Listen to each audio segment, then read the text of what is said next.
영광의 주, 영광의 주, 손뼉치며 주 찬양해.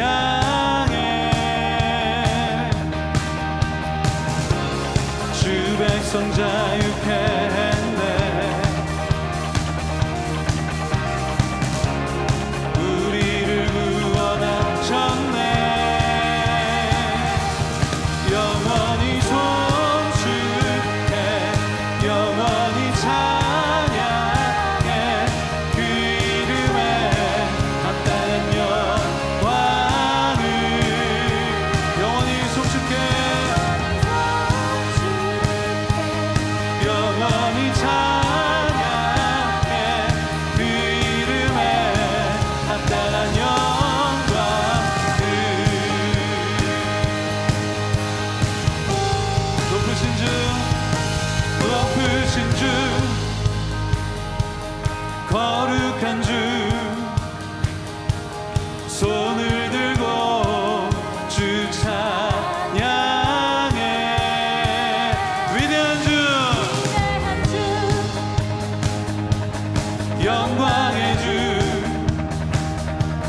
손뼉치며 주 찬양해.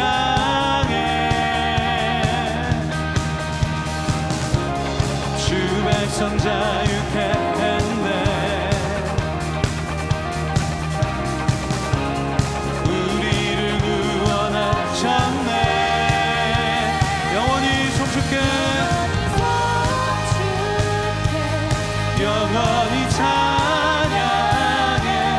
그 이름에 합당한 영광을 영원히 손축해, 찬양해. 그 이름에 합당한 영광을.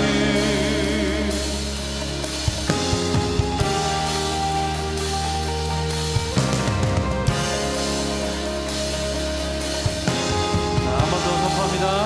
주 백성 자유케 했네. 주 백성 자유케 했네. 우리를 구원하셨네. 주 백성 자유케 했네. 주 백성 자유케 했네. 우리를 구원하셨네. 영원히 손축해,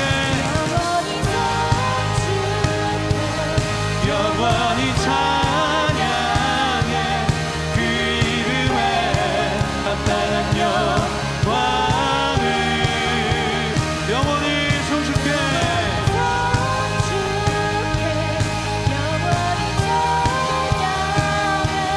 그 이름에 합당한 영광을.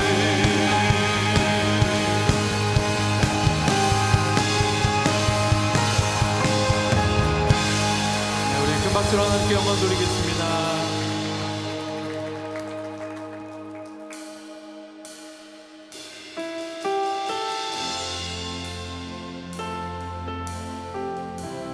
네, 우리 새로운 찬양인데요. 웨이메이커라는 노래 영어 찬양인데 한국말로 이렇게 번역이 됐습니다. 함께 한번 불러보겠습니다.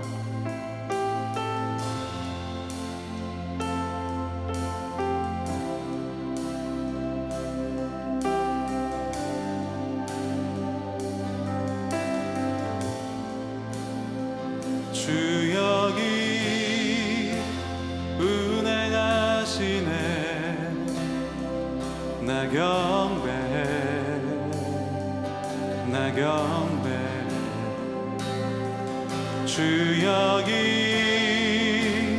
역사시네. 나 경배, 나 경배. 한 번 더. 주 여기, 주 여기 운행하시네. 나 경배, 나 경배, 나 경배. 주 여기 역사시네. 나 경배,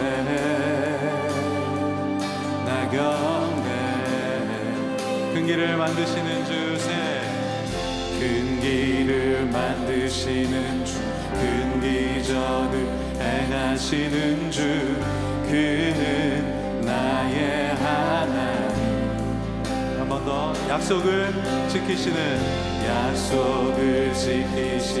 주 어둠 속에 빛이 되시는 그는 나의 하나님 우리만 만지시는 주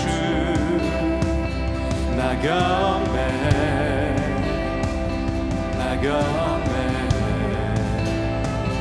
우리만 치료하시네 나 곁에 우리 삶 변화시키시네 나 곁에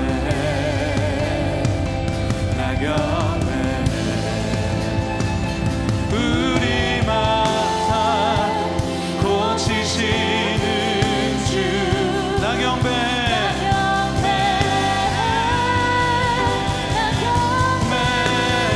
큰 길을 만드시는 주 큰 길을 만드시는 행하시는 주 그는 나의 하나님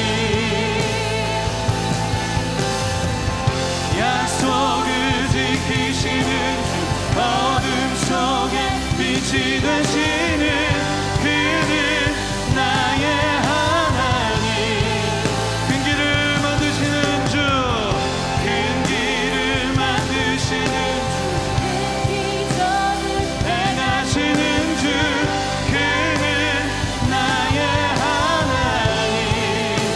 약속을 지키시는 주 약속을 지키시는 주 어둠 속에 빛이 되시는 그는 자, 한 번 더 영어로 하겠습니다. Waymaker miracle worker promise keeper light in the darkness my God that is who you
비록 내게 보이지 않아도 비록 내게 느껴지지 않아도 일하시네 주님 일하시네 주님 비록 내게 보이지 않아도 비록 내게 느껴지지 않아도 일하시네 주님 일하시네 주님 비록 내게 보이지 않아도 비록 내게 느껴지지 않아도 일하시네 주님 일하시네 주님 비록 내게 보이지 않아도 비록 내게 느껴지지 않아도 일하시네 주님 일하시네 큰 길을 만드시는 주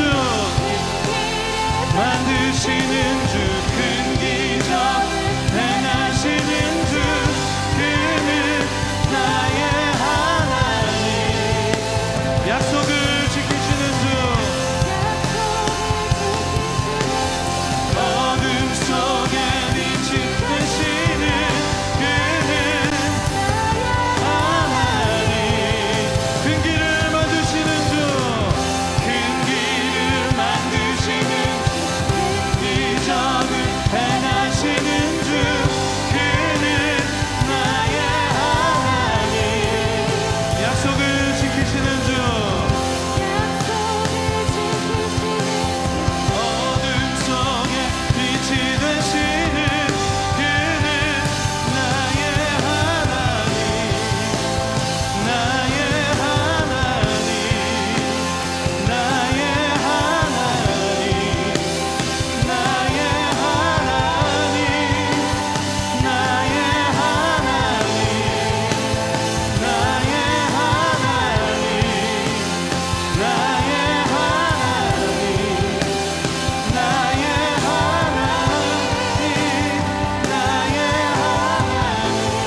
자, 우리 한 번 더 큰 소리로 선포합니다.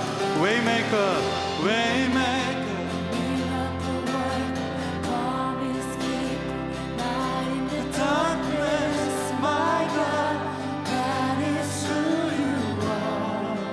큰 길을 만드시는 주, 큰 길을 만드시는 주, 큰 기적을 행하시는 주, 그는 나의 하나님.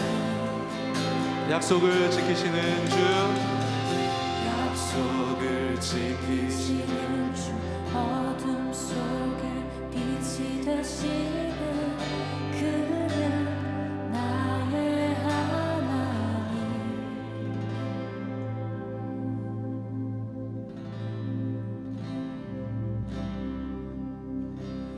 나의 갈망을 주께서 날 알듯 나도 주님을 온전히 아는 것. 나의 갈망을 주 날 사랑하듯 나도 주님을 사랑하는 것. 주 얼굴 보게 하소서, 주를 보게 하소서. 주님의 눈에 비춰진 아름다운 보리. 주 모든 것 주셨으니 주 영상 담기 위하여 나의 모든 것을 주님께 드립니다. 나의 갈망은 주께서 날 알듯 나도 주님을 온전히 아는 것. 나의 갈망은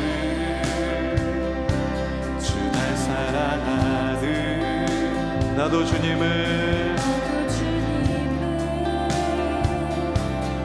사랑하는 것. 주 얼굴 보게 하소서, 주 더욱 알게 하소서. 주님의 눈에 비춰진 아름다운 보리. 주 모든 것 주셨으니 주 영상 담기 위하여 나의 모든 것을 주님께 드립니다. 주 얼굴 보게 하소서, 주 더욱 알게 하소서. 주가 알게 하소서. 주님의 눈에 비춰진 아름다운 보리. 주 모든 것 주셨으니 주 영상 남기 위하여 나의. 자, 우리 이 시간 두 손을 들고 선포합니다. 주 얼굴 보게 하소서, 주 얼굴 보게 하소서. 주 더욱 알게 하소서. 주님의 눈에 비춰진 아름다운 보리. 주 모든 것 주셨으니 주 영상 담기 위하여 담기 위하여 나의 모든 것을 주님께 드립니다.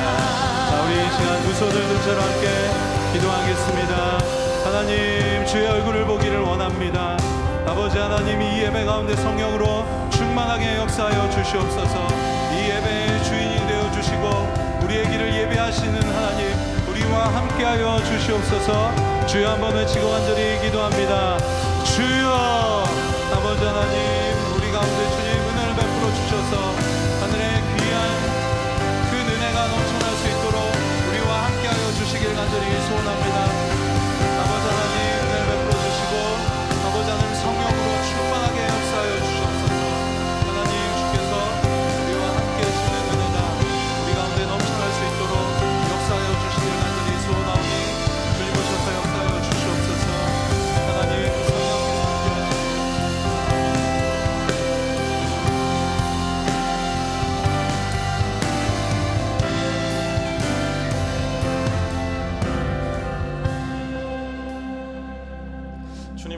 속에서 살아계신 주의 영광을 보게 하여 주시옵소서. 닫힌 모든 우리의 영의 눈들이 열려 주님의 역사와 기적을 바라보게 하여 주시고, 오늘 이 예배 속에 살아계신 주님께 영광 올려드리며 준비하신 은혜의 충만한 채워주심으로 가득 찬 새로운 은혜의 아침이 되게 하여 주시옵소서. 우리 구주 예수님 이름으로 간절히 기도드리옵나이다. 아멘. 오늘 저희들 가운데 주시는 하나님의 말씀 함께 보기 원합니다. 창세기 12장 1절에서 4절까지의 말씀을 우리 개역개정 성경으로 함께 읽도록 합니다. 1절에서 4절까지의 말씀 다 같이 한 목소리로 읽습니다. 시작. 여호와께서 아브라함에게 이르시되 너는 너의 고향과 친척과 아버지의 집을 떠나 내가 내게 보여줄 땅으로 가라. 내가 너로 큰 민족을 이루고 내게 복을 주어 내 이름을 창대하게 하리니 너는 복이 될지라. 너를 축복하는 자에게는 내가 복을 내리고 너를 저주하는 자에게는 내가 저주하리니 땅의 모든 족속이 너로 말미암아 복을 얻을 것이라 하신지라. 이에 아브라함이 여호와의 말씀을 따라갔고 롯도 그와 함께 갔으며 아브라함이 하란을 떠날 때에 75세였더라. 아멘. 저희를 향하신 하나님의 말씀입니다. 오늘 저희들 가운데 귀한 말씀 전해주실 목사님을 소개하고자 합니다. 우리 장경철 목사님께서는 서울여대 기독교학과 교수님이시자 또 서울여대 채플과 대학교회를 오래 섬겨오신 목사님이자 또 조직신학을 전공하신 신학자이기도 하십니다. 뿐만 아니라 축복을 유통하는 삶이라는 베스트셀러 작가이자 널리 알려진 기독교 명사 가운데 한 분입니다. 금요일 저녁부터 우리 교수님과 제가 이렇게 교제를 하는데 정말 1분 1초가 아까울 만큼 하나님의 귀한 말씀과 지혜들이 쏟아지는 것을 경험합니다. 저는 제가 가장 사랑하는 저희 성도님들을 위해서 제가 잘한 일 가운데 하나는 최고의 강사를 준비한 줄로 믿습니다. 우리 장경철 목사님 나오셔서 귀한 말씀, 축복을 유통하는 삶 전해주실 때 큰 박수로 환영하고 맞이하겠습니다.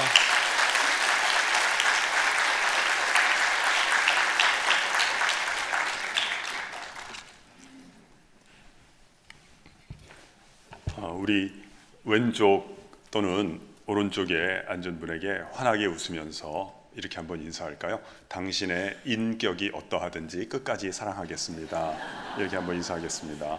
당신의 인격이 어떠하든지 끝까지 사랑하겠습니다.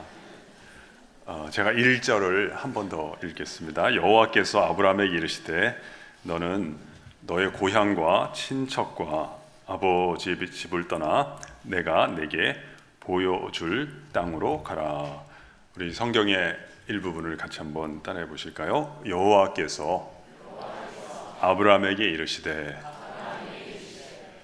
오늘 성경은 옛날 사람 아브라함이라는 사람이 하나님이라는 이름을 알게 되고 그 이후에 제 삶이 달라지는 전환점을 묘사하고 있습니다. 이름의 중요성에 관해서 제가 읽은 책 가운데 헬렌 켈러가 자신의 7살 때 경험을 묘사한 것이 있습니다. 1877년에 헬렌 켈러는 3월 3일에 설리번 선생님을 만나게 되었습니다. 그로부터 한 달 뒤 4월 5일에 자신이 이제 기록한 그 운명적인 사건을 겪게 되는데요. 그 선생님이 이렇게 컵 안에 물을 이렇게 이제 아마 만지게 했겠죠. 그러니까 컵과 물을 설명을 하는데 뭐가 컵이고 뭐가 물인지 잘 몰라서 짜증이 나더래요. 그래서 안고 있던 장난감을 내팽개쳤어요. 바닥에 떨어지면서 부서졌는데 선생님이 이걸 이제 치우는데요. 발끝에 그 조각 하나가 닿았는데 왠지 모를 쾌감을 느끼게 됐답니다. 그때까지 자신이 살고 있던 어둡고 고요한 세상에서는 상대를 향한 연민 또는 후회 감정은 존재하지 않았고 불쾌함과 유쾌함의 느낌만 있었다는 것이죠. 그래서 이제 공부하지 않게 됐으니까 기분이 좋아졌다는 거예요. 선생님이 어디선가 오자를 가져오시는 것 같더래요. 그래서 바깥에 나갈 모양이구나 하는 생각이 들어서 기분이 좋아서 깡총깡총 뛰었답니다. 네, 우물가로 가게 되었는데 선생님이 손에 한쪽 손에 이렇게 물이 흘러가게 하고 오른손에 이제 물이라고 천천히 써주었어요. WATER. 그다음에 이제 빠르게 또 물이라는 글자를 써줬는데 그때 이 운명적인 사건이 일어나게 됩니다. 이렇게 쓰고 있어요. 언어의 신비가 깨달아졌다. 나는 물이 내 손 위를 흐르는 차갑고 놀라운 무언가를 의미한다는 것을 처음으로 알게 되었다. 그 살아있는 단어가 나의 영혼을 깨우고 내 영혼에 빛과 희망과 기쁨을 주었으며 나의 영혼을 해방시켰다. 나는 배움의 열정으로 가득해서 그 우물가를 떠나게 되었다. 모든 것에는 이름이 있었으며 모든 이름은 내 안에서 새로운 생각을 탄생시켰다. 집으로 돌아오는 내내 나의 손이 가서 닿는 곳마다 생명으로 전율하는 것만 같았다. 그것은 내가 모든 것을 새로운 눈으로 바라보기 시작하였기 때문이다. 그날 나는 참 많은 단어들을 배웠다. 그 모든 단어들을 지금 다 기억할 수는 없지만 어머니, 아버지, 언니, 선생님과 같은 단어들은 지금도 기억이 난다. 그것들은 꽃이 피어난 아론의 지팡이처럼 나의 세상에 꽃을 피워줄 단어들이었다. 즐거운 사건들의 연속이었던 그날 하루가 마침내 저물고 침대에 누웠을 때 지금의 나보다 더 행복한 아이가 이 세상에 또 있을까 싶었다. 내게 찾아온 이 기쁨이 계속되기를. 나는 태어나서 처음으로 내게 다가올 새 날을 소망하게 되었다. 이렇게 자기 7살 때 경험을 쓰고 있어요. 네, 오늘 성경 내용은 이제 아브라함이라는 사람이 자기 인생 가운데 상당히 늦게 하나님이라는 이름을 알게 되고 그 이름을 통해서 새롭게 인생의 전환점을 맞이하게 된 일들을 이제 묘사하고 있어요.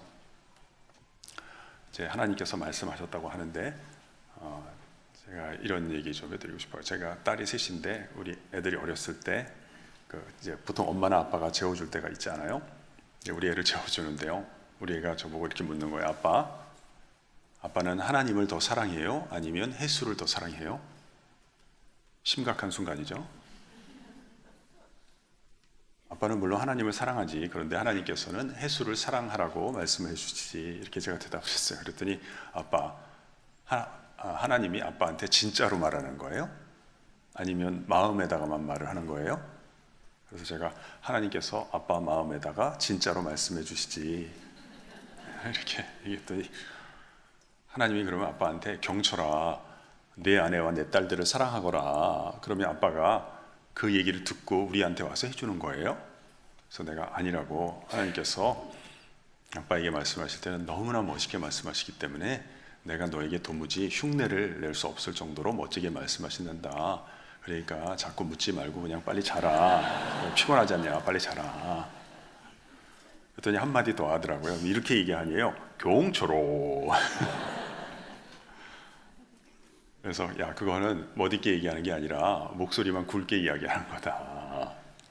물론 하나님이 아빠에게 말씀하실 때는 귀에도 멋있게 말씀하실 때가 있겠지만 아빠의 마음에도 멋있게 말씀하시고 생각에도 멋있게 말씀하시고 아빠의 손과 발에도 멋있게 말씀하셔서 하고 제가 좀 장황하게 말을 했더니 어느새 보니까 자고 있더라고요. 이 성경 보면 하나님의 말씀은 살아있고 운동력이 있다 이런 표현을 써요. 근데 사실은 또 조금 더 정교하게 표현하면 하나님이 말씀하신다기보다는 말씀이신 하나님께서 우리를 부르시는 거죠. 지금 하나님 여기 살아계실까요? 셰익스피어는 그 본성상 햄릿과 호레이시오가 전개하는 연곡 속에 들어가기는 어려워요. 그러나 계신다면 그 음성 속에, 소리 속에 다가오시는 거거든요. 말씀이신 하나님께서 나를 찾으시고 나를 부르시는 것이죠. 그래서 지금 제가 말씀드리는 건 어떤 걸까요? 제가 이제 음성을 통해서 소리를 진동시키죠. 그러면 헬렌 켈러와 달리 고막의 기능이 손상되지 않은 분들은 이 공기의 진동을 느끼게 되겠죠.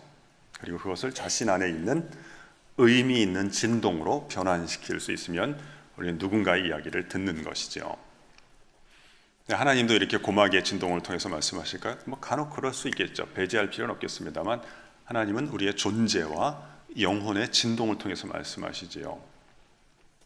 그래서 극소수의 사람들만 소리를 듣는 거고 사건을 통해서 되게 말씀하시죠. 어떤 사건을 겪을 때 우리의 존재가 흔들림을 경험하는 것입니다. 그래서 말씀이 우리의 생각에 와서 닿잖아요. 그러면 사고의 지평선이 확장이 되는 것입니다. 우리의 생각은 어쩔 수 없이 우리의 성별, 우리의 출신 배경, 우리의 이해관계를 반영할 수밖에 없어요. 내 말씀에 충격을 받게 될 때 진동이 있게 되고 그 흔적이 임하게 될 때 다른 환경과 과거와 감정의 찌꺼기로부터 이제 벗어나게 되죠. 그 말씀이 우리 마음에 와서 닿으면 어떻게 될까요? 마음의 상처를 하나님이 취해주시고 또 때로 응어리를 풀어주시는 것입니다. 또 그 환경에서 그 어려움 속에서 경험하기 어려운 하늘의 평강일까 하늘의 기쁨들을 맛보게 해주십니다. 제가 일부 예배도 이렇게 참석을 하는데요, 참 이 찬양들이 또 너무 좋은 거예요. 이 기쁨이 참 1초가 아깝다 이런 생각이 드는 거예요. 그래서 너무 참 좋아요. 그러나 그럼에도 불구하고 이것은 정서적 선물이기 때문에 본질상 오래가는 것은 아닙니다. 여러분이 아마 이 방만 벗어나도 계속 남지 않을 것입니다. 3, 40분만 지나도 주차장 가서 다른 일이 있으면 또 달라지는 것입니다. 제일 좋은 것은 역시 의지에 와서 닿는 것이죠. 의지란 횟수 더하기를 기뻐하는 능력인 것이죠. 그래서 우리의 의지의 진정으로 와서 닿으면 어떻게 될까요? 제가 좋아하는 즐거운 반복을 하게 되는 것입니다. 즐거운 반복을 하게 될 때 습관이 되는 것이죠. 습관이 될 때 의지력을 소모하지 않고도 그 일을 계속하게 되는 것입니다. 그래서 저는 이렇게 좋은 습관을 형성하는 것을 참 좋아하고 그 혜택을 많이 누려서 전 청년들에게 이제 그걸 많이 강조하는 편입니다. 제가 지내보니까요, 좋은 습관이 형성이 되면 여러 가지 것들을 많이 안 해도 될 것 같더라고요. 좋은 습관만 형성이 되면 그죠? 하나만 더 하면 될 것 같아요. 오래 살기만 하면은 나머지는, 그러니까 가을만 여러 번 경험하면 시간이 지난 뒤에 굳이 계획하지 않아도, 강하게 소원하지 않아도 그 선물처럼 받게 되는 것이 많지 않은가 싶습니다. 2절 제가 한번 읽어보도록 하겠습니다. 내가 너로 큰 민족을 이루고 내게 복을 주어 내 이름을 창대하게 하리니 너는 복이 될지라. 우리 성경의 한 부분을 같이 따라해 볼까요? 내게 복을 주어 이름을 창대하게 하리니 너는 복이 될지라. 네.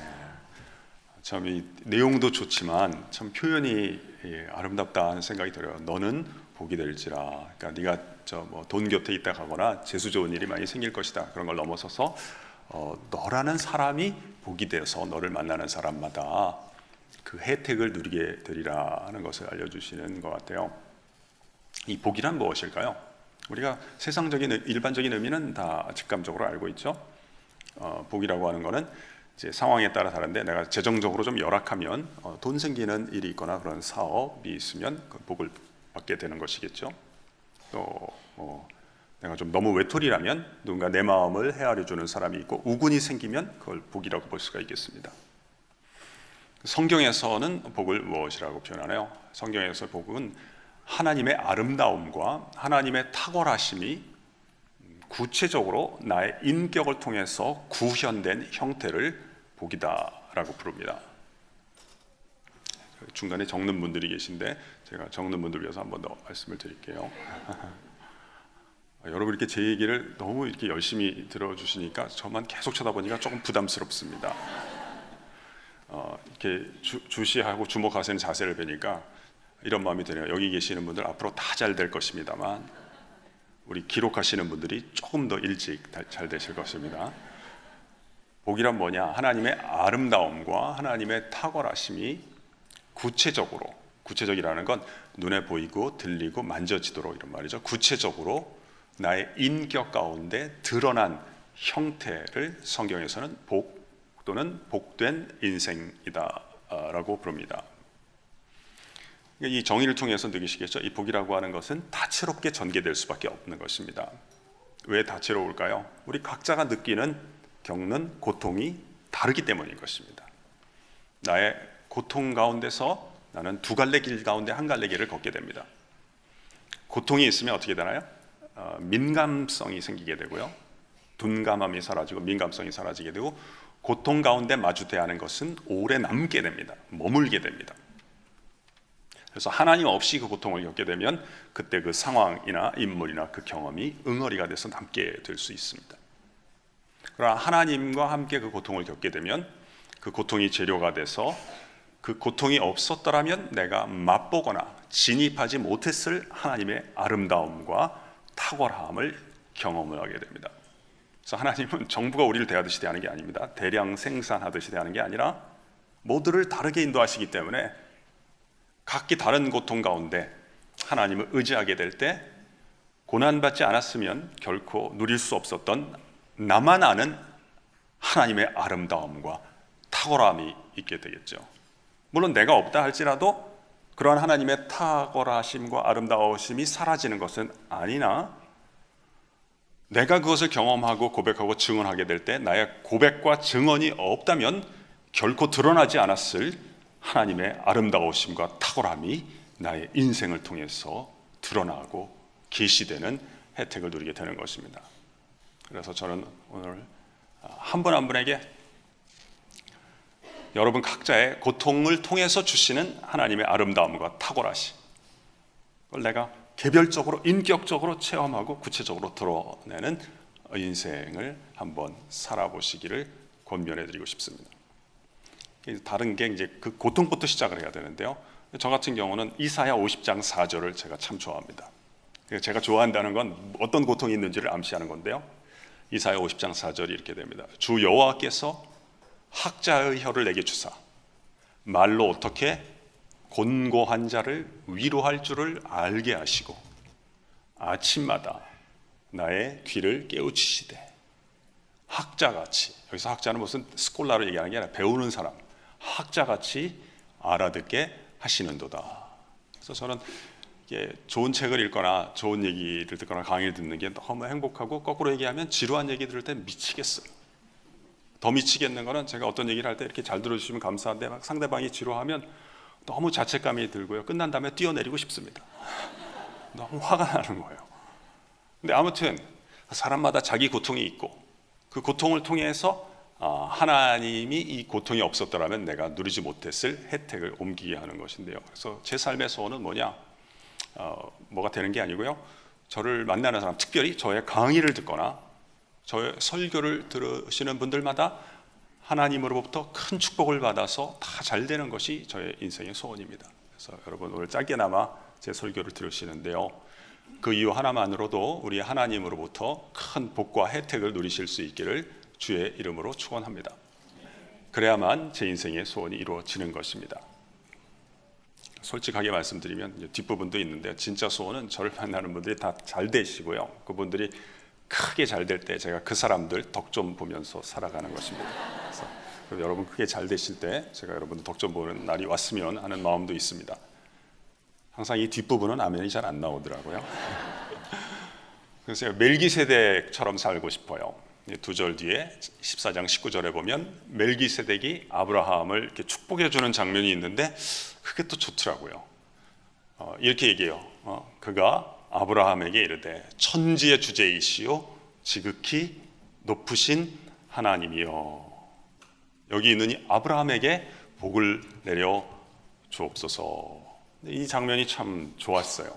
그리고 또 이제 성경 공부하면서 알게 된 거는 이사야서 51장 2절에 보면 하나님께서 응답해 주신 거예요. 이렇게 응답하셨어요. 너희 조상 아브라함과 너희를 생산한 사라를 생각하여 보라. 아브라함이 혈혈단신으로 있을 때, 이게 외톨이였다는 거죠. 내가 그를 부르고 그에게 복을 주어 창성하게 하였느니라. 이렇게 응답을 하셨더라고요. 그래서 저도 그렇게 살면 좋겠다는 생각하게 되는데요.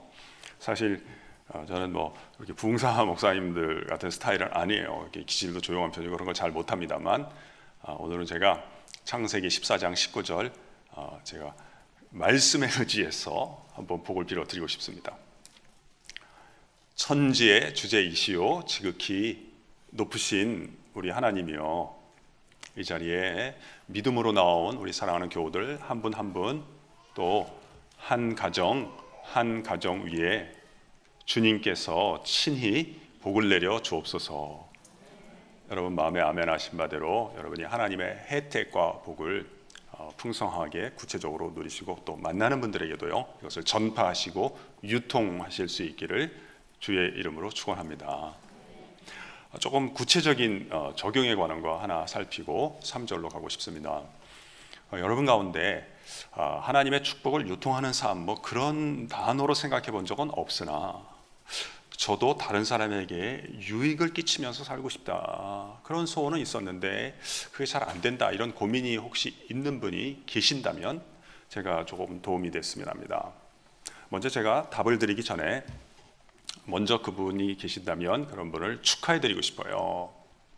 왜냐하면 그 소원이 진정한 소원이라면 하나님의 뜻이 있다고 보아야 합니다. 빌립보서 2장 13절에 따르면 이런 말씀이 있어요. 너희 안에서 행하시는 이는 하나님이시니 그가 자기의 기쁘신 뜻을 따라서 너희 안에 소원을 두고 행하시나니, 이런 말씀이 있어요. 그러니까 내 마음에 소원이 있다는 것은 무슨 뜻이냐면 하나님의 기쁘신 뜻이 이미 선행적으로 있다는 거예요. 하나님이 마음을 주시면 능력도 주십니다. 가장 중요한 부분이 통과가 된 거예요. 그런데 저는 마음은 진짜 있습니다. 그런데 그런 일이 안 이루어지는데요. 그건 제가 조금 도와드릴 수 있어요. 그거는 습관만 다듬으시면 됩니다. 내가 소원은 있지만 어쩌면 과정을, 그것이 이루어지는 경로, 과정을 소홀히 여기는 습관이 있을 수 있어요. 그것만 다듬으시면 됩니다. 그러니까 제가 예를 들어 볼게요. 다른 예 하나 들어보고, 여러분 가운데 결혼의 길이 열리기를 원하지만 조금 더디 열려서 그거를 원하는 분이 혹시 계실지 모르겠어요. 아마 계실 수도 있는데 손을 드실 필요는 없습니다. 제가 원리를 말씀을 드릴게요. 그러면 내가 2020년 올 한해는 반드시 결혼하리라, 이것도 좋지만 이런 것도 같이 해보시면 어떨까요? 내가 혹시 결혼을 하게 된다면 결혼 과정에서 하나님께서 나에게 만나도록 허락하시는 사람들이 있을 터인데 내가 그 사람을 조금 더 존중하면서 올 한 해를 살아보겠다, 그런 습관을 가지시는 게 좋습니다. 그러니까 누구 만나면 내 결혼 배우자로 적합한가, 이걸 너무 많이 생각하지 마시고요. 일단은 좋은 친구가 되는 연습을 한번 해보세요. 친구가 된다는 건 무슨 뜻이죠? 동료가 되는 것과는 조금 다릅니다. 동료가 되는 것은 공동의 적이 있거나 공동의 이익을 추구하기 위해서 잠깐 결사하는 것, 모이는 것을 동료라고 합니다. 그러니까 내 이익을 추구하기 위해서 수단이 되는 거죠. 친구가 된다는 것은 공동의 관심사를 놓고 내 의견을 발표하고 또 상대방 의견을 들어보고 30분 시간 보내는 것이 행복하고 목적이 되면 두 사람은 친구가 되기 시작하는 것입니다. 그래서 이 사람은 뭐 결혼 상대를 한 번도 생각 안 해봤지만 그 얘기를 해보고 같이 시간을 보내니까 좋은 거예요. 이런 사람은 그냥 평생 알고 지냈으면 좋겠다. 그런 사람을 1명, 2명 이렇게 좀 더 늘려가 보세요. 그러다가 뭐 일주일에 여러 번 만나서 정말 좋으면 그냥 결혼에 대해서도 생각해 볼 수 있는 것입니다. 또 결혼은 집안과 집안이 하는 거니까 부모님이랑도 한번 상의를 해보세요. 만약에 부모님이 반대할 것 같지 않아요? 그럼 이렇게 해보시면 어떨까요? 그 친구를 먼저 소개하지 마시고요, 이상한 애를 먼저 한번 보여드리고 그 다음에 얘를 한번 소개를 해보세요. 그래서 아빠가 마음에 안 들지만 옛날에 데리고 왔던 그놈보다 낫구나 싶어서 반대를 안 하실 수 있도록 이렇게 도움을 드리는 거예요. 이러한 사례를 좋아하시나요? 저는 반응이 좋으면 그쪽 방향으로 가는 편인데요. 그러니까 이런 예예요. 비슷한 예를 하나 더 들어드리면, 제가 아는 어떤 분이 본인이 취미가 있다 그랬어요. 어떤 취미를 갖고 계시나요? 여쭤봤더니 남들이 모르게 착한 일을 하는 거래요. 남들이 모르게 착한 일을 하고요. 그 일들이 우연히 발견되게 하는 게 저의 취미입니다 하시더라고요. 굉장히 좋은 습관이에요. 이분이 존경받고 싶은 소원은 있는 거예요. 그런데 오늘날은 의심의 시대라는 걸 아는 거거든요. 그러니까 그 일을 하고 자기도 잊어버리는 거예요. 그리고 나서 나중에 우연히 발견되는 것을 수확을 하는 것이죠. 그러니까 우리가 범하는 가장 흔한 잘못은요, 그 결과로서 추구해야 할 것을, 원인을 투입하고 계절이 지난 다음에 얻어야 할 것을 목표로서 늘 직선적으로 늘 집착하면서 추구하는 것인 경우가 많거든요. 그러니까 이걸 한번 적용을 해보겠어요. 하나님께서 우리를 축복의 통로로 삼으실 때는 어떻게 하느냐, 그 과정을 걷게 하시거든요. 그것을 우리가 과정을 묘사하는 것, 그 원인과 결과를 묘사하는 것을 우리가 법칙 또는 원리라고 부르는데요. 제가 축복의 법칙을 소개하고 싶습니다. 축복의 법칙이란, 하나님께서 나에게 복을 주실 때는 과정을 생략하고 내게 곧바로 복을 주시는 것이 아니고요, 오늘 내가 만나는 사람들이 나보다 먼저 잘 되게 하시고 그 사람들을 통해서 나에게 복을 내려 주신다는 원리예요. 우리 적는 분들이 중간중간에 계시니까 우리 안 적는 분들을 한번 따라해 볼까요? 축복의 법칙이란, 하나님께서 나에게 복을 주실 때는 오늘 내가 만나는 사람들이 먼저 잘 되게 하시고, 우리 적으시는 분들께서는 먼저의 밑줄을 그어야 됩니다. 우리가 열심히 해도 잘 안 되는 것은 순서가 어겨지는 경우가 거의 태반입니다. 또 따라해 볼까요? 그들을 통하여 나에게 복을 내려 주신다는 것입니다. 이해가 되시나요? 이해가 안 되는 분은 조금 더 생각을 하세요. 그리고 이해가 되시는 분은 우리가 한번 실천하는 그 다음 단계로 가봅시다. 실천이란 무엇일까요? 실천이란 횟수 더하기를 우리가 실천이라고 부르죠. 밤마다 이렇게 한번 해보세요. 밤은 매일 오니까 횟수를 더하기가 좋아요. 피곤하겠지만 조금 곧바로 주시지 마시고요. 시간을 내서요, 오늘 내가 만났던 사람들을 잘 그려보세요. 그리고 그 사람들을 축복을 하시되, 그 다음이 중요합니다. 그 사람들 먼저 축복하세요. 축복하시되 그 사람들이 나보다 먼저 잘 되도록 복을 비세요. 그렇게 일단 기도를 하세요. 기도를 하면 인생이 이제 물어본다고요. 너 진짜냐? Do you mean it? 진짜냐? 이렇게 물어본다고요. 그 사람이 잘 됐다는 얘기를 들었을 때 어떤 느낌이 일어날 거예요. 그때 같이 기뻐하는 느낌이 일어나는 걸 보세요. 진짜냐 물어볼 텐데, 그때 어떤 습관의 변경을 요청하면 거기에 따르세요. 충분히 따를 만한 가치가 있어요.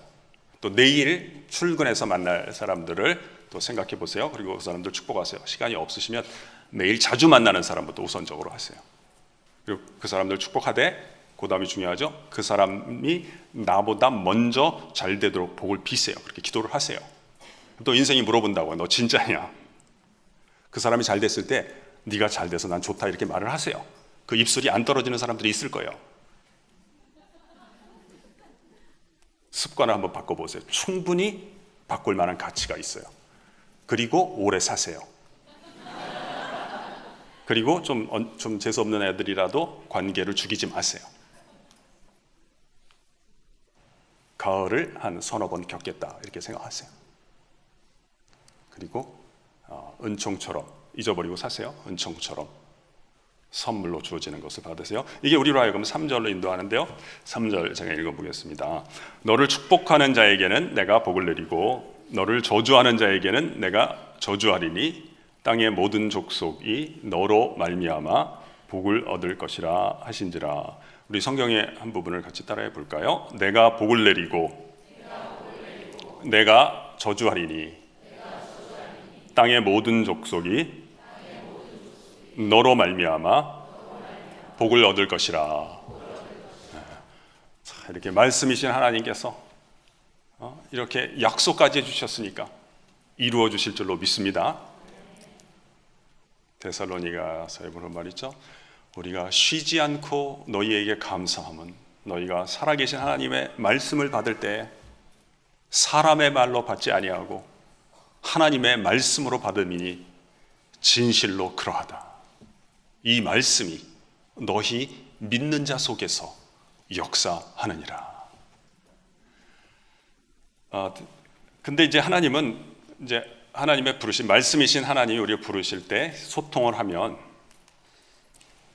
내게 약속으로 들리게 하시고 그걸 성취해 주시긴 하는데요. 제가 이렇게 지나보니까 장밋빛 미래로 우리를 현혹하지는 않으시는 것 같아요. 그러니까 무슨 말이에요? 너를 저주하는 자에게는 내가 저주해 주겠다 이렇게 약속해 주시지만 그 앞은 뭐예요? 그런 과정이 있을 거라는 거 아니에요? 그런 좀 안 좋은 일이 있을 거라는 거죠. 참 가끔가다 왜 사람들을 힘들게 하는 사람들이 있을까요?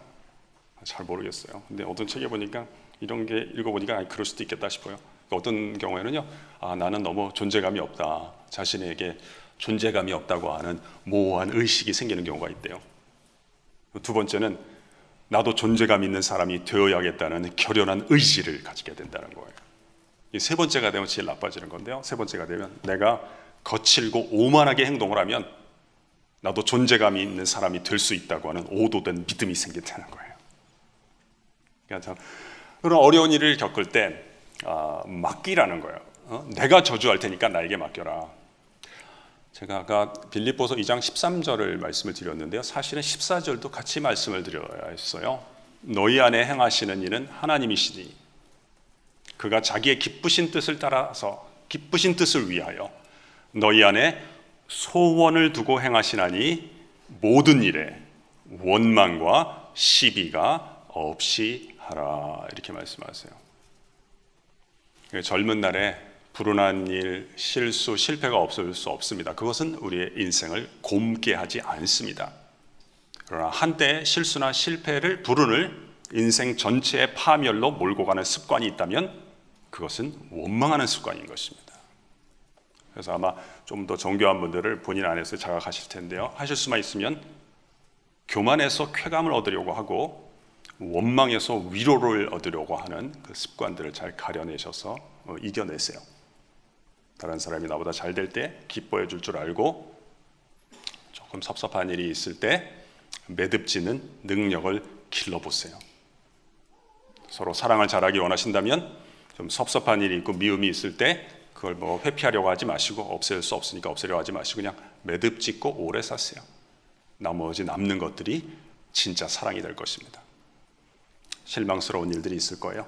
그때 피하려고 하지 마세요. 피할 수 없어요. 없애려고도 하지 마세요. 우리의 능력 범위 바깥이에요. 그러나 너무 연장시키지 마시고 매듭 지으시고 계속 살아남으세요. 남는 것이 진짜 희망이 될 거예요. 어떤 일을 하실 때 실패를 완전히 다 없애려고 하지 마세요. 가능하지 않아요. 그러나 너무 연장하지 마세요. 매듭 지으세요. 남는 것이 성취로 다가올 때가 있을 거예요. 그 와중에 하나님을 신뢰하세요. 4절 제가 읽겠어요. 이에 아브라함이 여호와의 말씀을 따라갔고 롯도 그와 함께 갔으며 아브라함이 하란을 떠날 때 75세였더라. 우리 성경의 일부분을 같이 따라해 볼까요? 말씀을 따라갔고 75세였더라.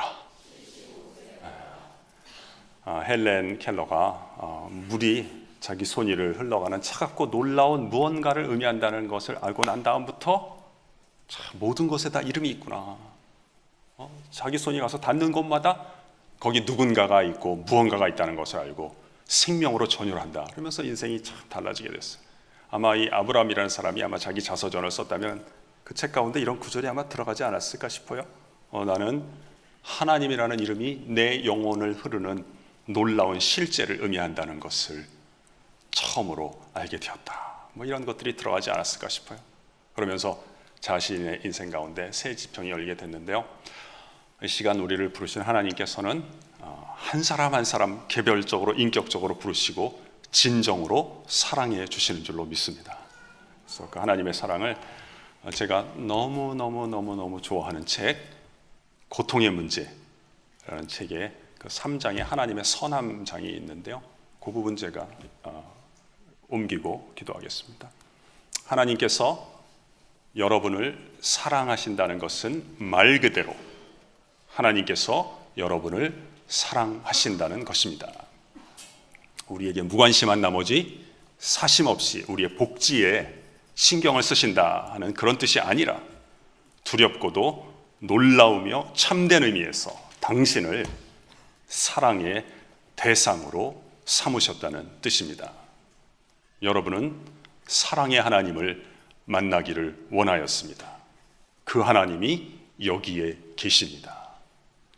꾸벅꾸벅 졸면서 우리가 나름대로 행복해지기를 바라는 연로한 노인의 인자함으로서가 아니라 손님 대접에 책임감을 느끼는 집주인의 형식적 배려로서가 아니라 소멸하는 불로서 이 세상을 창조해내신 사랑으로서 그림을 향한 화가의 사랑처럼 집요하고 개를 향한 인간의 사랑처럼 전제적이며 자식을 향한 부모의 사랑처럼 신중하고 숭고하며 남녀간의 사랑처럼 질투할 뿐 아니라 꺾일 줄 모르는 철두철미한 사랑으로서 여기에 계십니다. 감정을 초월한 존재가 열정에 휘말린 듯이 사랑하시며 복의 근원이신 분이 마치 무언가가 부족해서 갈망하듯이 여러분을 사랑하십니다. 어찌 이러한 일이 가능한지 알 길이 없습니다. 피조물이, 우리 같은 한낱 피조물이 창조자의 눈에 그토록 엄청난 가치를 지니는 까닭을 설명할 길이 없습니다. 이것은 부담스러운 영광이며 영광스러운 부담입니다. 나는 혹시 나를 가치 없다고 여겼을지 몰라도 나에 대해서 엄청난 가치를 두시는 그분의 이름이 여기 계신다는 것을 한번 겪어보시기를 강하게 도전하고 싶어요. 기도하겠습니다.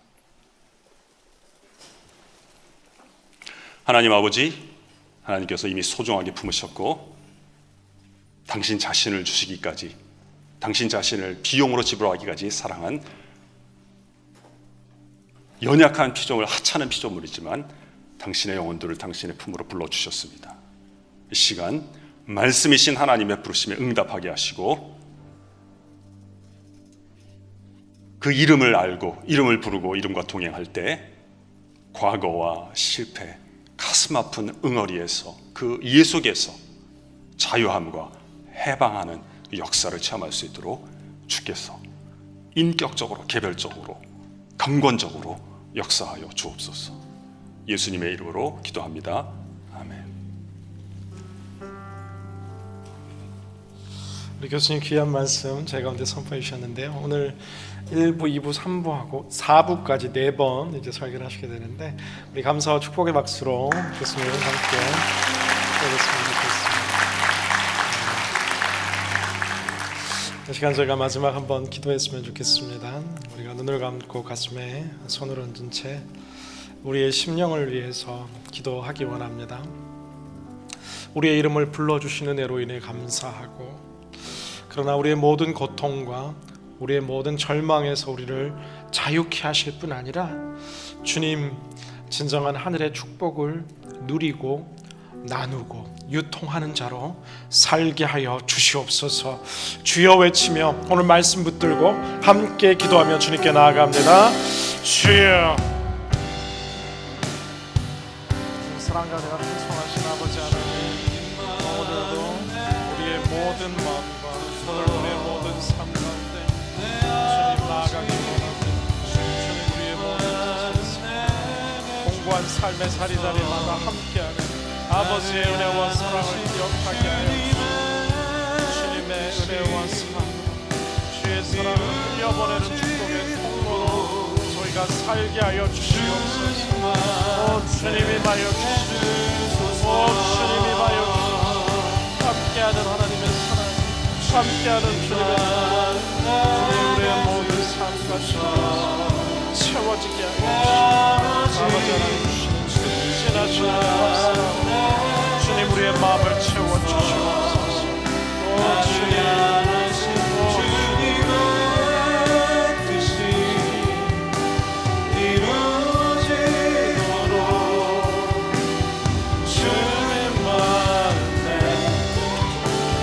주님 마음 내게 주소서.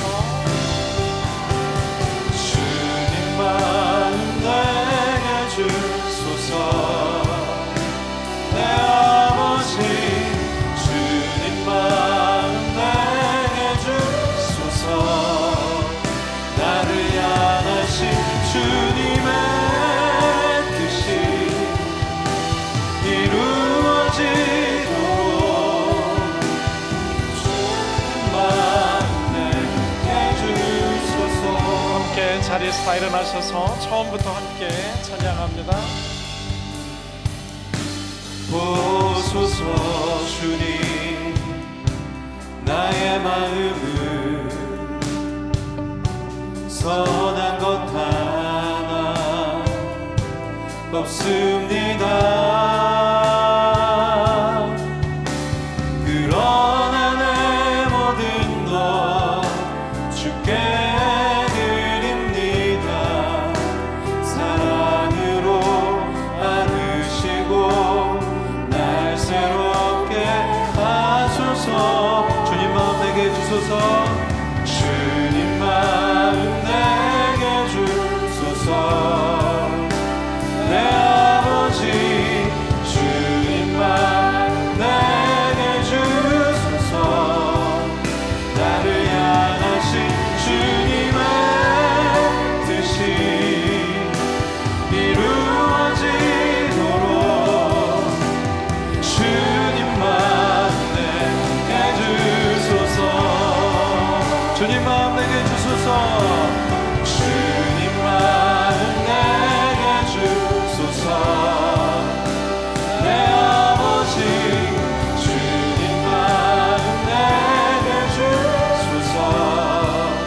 나를 향하신 주님의 뜻이 이루어지도록 주님 마음 내게 주소서. 사랑의 주님 우리의 인생을 불러주시고 우리가 축복하는 자에게 축복을 주시겠다고 약속하신 축복을 유통하는 자로 불러주심을 은혜로 인해 감사합니다. 주님 우리의 삶에 주의 소원을 이루어 주시고 더 나누는 삶 살게 하여 주옵소서. 주신 은혜에 감사하여 구별하여 드리는 이 아름다운 헌신을 주님 축복하여 주옵소서. 11조와 감사헌금과 주일헌금과 성교헌금과 모든 헌신의 마음과 손길마다 하늘과 땅에 충만한 것으로 은혜 내려 주시옵소서. 주 예수 그리스도의 이름으로 기도드리오며 이제는 우리 주 예수 그리스도의 한량없는 은혜와 극진하신 하나님 아버지의 사랑하심과 매 순간 역사하시는 성령님의 교통하심의 은총이 오늘 하늘의 복을 누리며 그 복을 나누기 위해 살기를 다짐하는 모든 예배자들 마음 가운데 그 모든 가정과 일터와 삶의 살이 위에 몸된 교회와 민족과 족속과 열방의 땅의 끝 위에 지금으로부터 영원토록 함께 하시기를 간절히 축원하옵나이다.